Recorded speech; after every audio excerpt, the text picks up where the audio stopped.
Thanks for staying with us.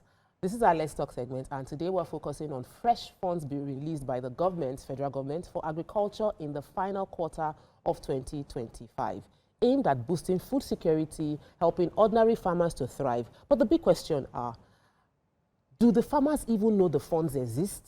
How easy is it for them to access the funds? And do they really reach smallholder farmers at the village level? Farmers, or mostly the big agribusiness, are the ones that benefit from it. Joining our conversation to unpack all of this is the agricultural specialist, Banjo Kuomo. Today is a friend of the house. Welcome to the show, sir. Thank you, Tokwe. Thank you, everyone.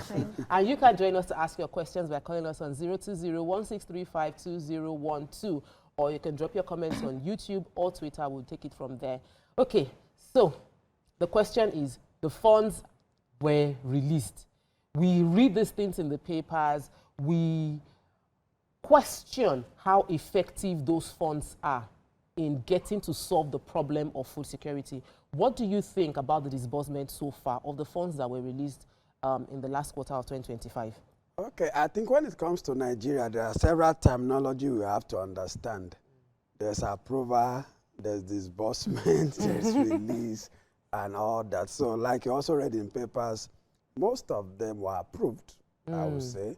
But in terms of disbursement, I'm not sure most of those funds have actually been disbursed to the farmers. But most of them have been approved.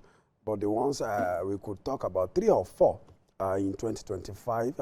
Sometimes in 2025, about 100 billion was disbursed by National Agricultural Land Development Fund. The Vice President, gave out 250 billion. 1.5 trillion was approved for Bank of Agriculture, and so many other ones, $158 million for Nice State in the north. But I'm not sure if those funds actually got to anywhere released to the farmers, because if those funds were actually in our economy in 2025, would have been a lot better in terms of food prices in Nigeria and availability and affordability. So I think some of them have not really been released, largely. And in terms of information, I'm not sure we are doing too well to inform people about it, especially in the local setting. Probably most of this information only gets to the medium and large-scale processors who have access to the institutions managing the funds. All right, thank you so much for joining us today. We are talking about in billions, over 800 billion naira. You are repeating it again, Honestly. billion. And I like the fact that you mentioned that information going through to the local communities is actually poor. In your own observation or in your own analysis, how best do you think that we can pass this information to those in the rural areas and the villages? Okay, normally we have people called extension officers. That's their job, to go from local government to local government within rural settings, giving out this information to farmers. And then to also get this thing to the farmers, we have to now look at what role is our local government playing in developing our nation. Now we all talk about the federal government. Everything we've mentioned this morning is from the federal government. Some maybe from the state government, but largely do we talk about the local government participating in agriculture anymore in Nigeria. And those are the closest people to the grassroots. The guys in the, I don't know which state to mention, in any state in the country, do not even know the office of the governor, or cannot even access the governor. But they can actually go to their local government office, look for the agriculture desk, and ask and make inquiries. But most of the local government now, you see the tractors, if they have any, has been parked for maybe 5-10 years. Most of the officers barely come to work because they've been rendered redundant. So if we really want to get this information to the farmers, then we have to activate back our local. We only hear about local government 3 years in Nigeria during election. After election, they go quiet. Most of the desks and offices are largely redundant. So we have to look at the local government, and then extension officers need to be recruited like we used to have in the past. Those are the people that can go using motorbikes, bicycles to go to rural communities. Yeah. Let me ask how you think we can ensure that this money goes to the people who need it. because over the years, Nigerians are very distrusting these days of anything that happens with governments releasing or earmarking funds for different industries, not just, you know, agriculture. Because over the years, they've seen that when these monies are earmarked to be given to people who need it, somehow, by crook, hook, and connections, the monies go to people who don't really need it, but either they know somebody that knows somebody that knows somebody, and they are able to get some of these things. And then the poor people who actually, these monies would have benefited their lives, would be asking, I did not know, I did not hear. So what do you think, in your honest opinion, how we can ensure that the money that's been earmarked for agriculture, they have a criteria of the people, they know the number of people they want to give this money to. They had mentioned the 35 million Nigerians, lifting them out of poverty. They know how they want to get to these people, and they can monitor and also show the public that we have gotten to so and so, this and this is where they are, this and this is what we've given to them, this and this is what they've used for it, and these are the results that we're expecting to get that would, you know, affect the Nigerian agricultural space positively. Is there any way we can find out some of these metrics? Yes, it's not an impossible task, and we've tried it before. Even as young as I am, I think the former Minister of Agri, Akinwumi Adesina, tried something when he was Minister of Agriculture, and I can attest to that it kind of worked a little, where they were trying to get the database of farmers, verifiable database of farmers in Nigeria, and then so they routed that through the local government. So the agri officers in the various local governments assemble the farmers in their locality, and then as a farmer you are getting text messages directly from the Federal Ministry of Agri. So if there's fertilizer to be distributed, they send bulk SMS. If there's input, they send bulk SMS. Of course, it might not be 100% proof that everybody got the SMS, but at least the information, you know, it's as simple as they even went on local radios, not on national radios, local radios. They were using, what was it called? Oh, megaphone. Within the community. So they ask you, they look for the leaders. You know, there are people, chiefs in the various locality. They go to the chief, gather your people, gather your farmers. We are coming for orientation. So a large portion of people that were operating in those settings got the information. So those are the areas and the things I think we need to do. We have to go back, I think, to the local government. That's where the conversation starts. The chiefs, the baales, the obas needs to be involved. They need to be carried along. They are closer to the people, they are closer to the grassroots. Like you said, except we do this way, this route, then the big boys who have access to the guys in Abuja will keep taking the money and using it for Forex and other things. And some of those big boys, they don't even do, not just doing farming. Even when they do farming, they farm for exports, not for local sustenance. Nima. Okay, so my question would be that, you know, as much as government is doing all of this, government cannot implement it personally. So the president can have these good ideas around food security, and then, you know, of course, he will channel it through the ministries in question. How informed are the farmers themselves, and how willing are they? Some people will tell you, I don't go school, I don't do the wahala. And so these interventions will not get to them wherever they are because they didn't, you know, put out their data. How often do you see this problem, and how do you think it should be tackled? No, so the problem is, it's been there. It's been with us for ages. I mean, it's been a systematic issue, but it can be resolved, really. But I don't think the willingness on the part of the farmers is because of the lack of trust, really. When you don't trust the system, now I've been involved in some projects where you go to some communities that these people are bringing interventions, and there was a day one told me, they say, if these people will give them their data and they don't come back, Mr. Banjoko, know that your farm is under threat. We are coming for you. I stood out my neck, and then the project didn't go through. Because those that were promoting, it was even a private project that I was pushing to, I mean, impart a community, but it didn't go through. So we even have people, so it's a trust issue, really.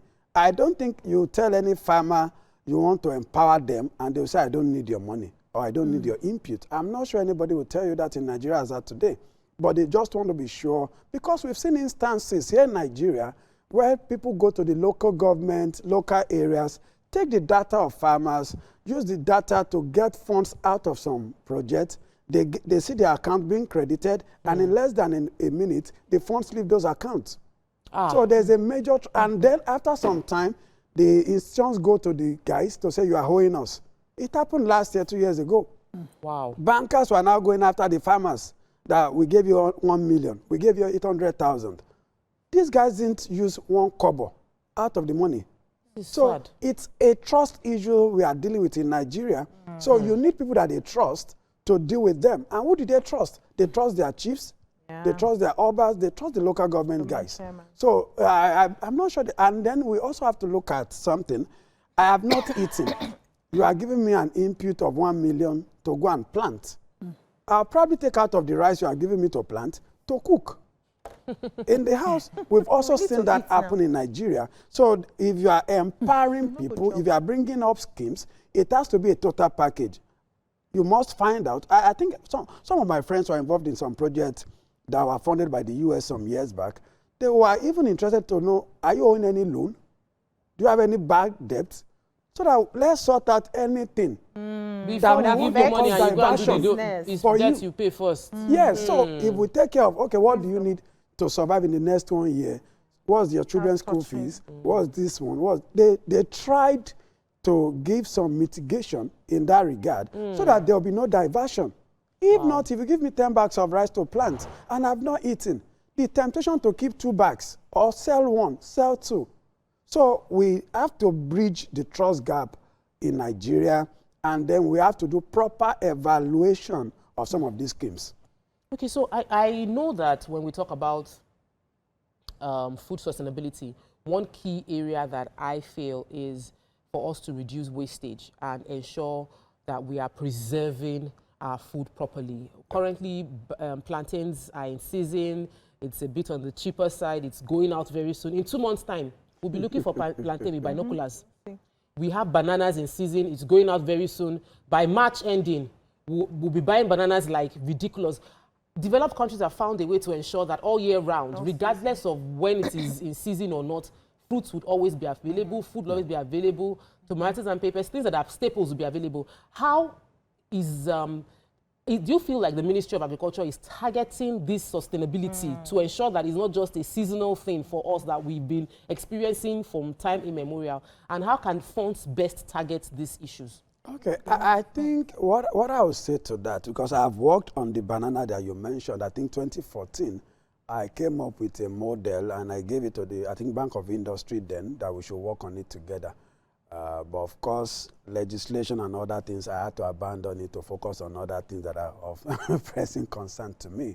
So I think it's an area the private sector should look into more, not the government. The private sector can look into how can we leverage storage mechanism to generate funds and sustainability in agriculture. Because leaving everything to the federal government, state government, might slow us down. But these are not impossible. It's largely a storage conversation. There are technologies that have been developed, there are processes that have been developed, both for cold chain and all that.